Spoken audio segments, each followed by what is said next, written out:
प्रदेश के जो इलेक्शन का मामला है अब बहुत ही गंभीर और लोगों की भावनाओं से जुड़ा हुआ होता जा रहा है, क्योंकि उत्तर प्रदेश सरकार ने जो निर्णय लिया था, जो सूची जारी की थी, उस समय की स्थिति अलग थी। उसके बाद उत्तर प्रदेश के माननीय उच्च न्यायालय इलाहाबाद हाईकोर्ट ने एक याचिका पर जो निर्णय दिया, उसने उन सबको पलट दिया।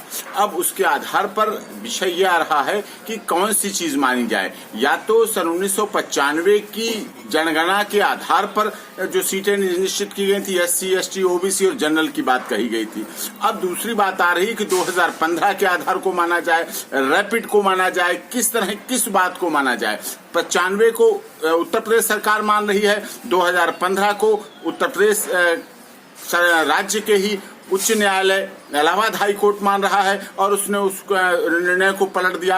अब इन सब बातों को लेकर माननीय सर्वोच्च न्यायालय में 26 मार्च को संभवतः ऐसा है कि याचिकाओं पर सुनवाई हो जाए, जिससे कि ये सारी स्थिति क्लियर हो सके। अभी अनिश्चितता का माहौल बन गया है उत्तर प्रदेश में, क्योंकि उत्तर प्रदेश के ही नहीं देश के सभी के, ऐसा महात्मा गांधी जी ने कहा था कि पंचायत चुनाव देश का सबसे बड़ा लोकतांत्रिक ढांचा की मजबूत कड़ी है और पंचायत चुनाव के आधार पर आगे वैमनस्यताएं भी फैलती हैं, आगे जातिवाद भी फैलता है। इस तरह इन सब चीजों को रोके जाने के लिए प्रयास करना चाहिए और उसी पर इन याचिकाओं की सुनवाई हो, जिससे संभवतः 26 मार्च है, जो 26 मार्च से आगे का प्रोसेस होने वाला है। यदि इस पर जल्दी निर्णय नहीं लिया गया या रोक नहीं लगाई गई तो आगे का निर्णय उत्तर प्रदेश सरकार करने के लिए तैयार है।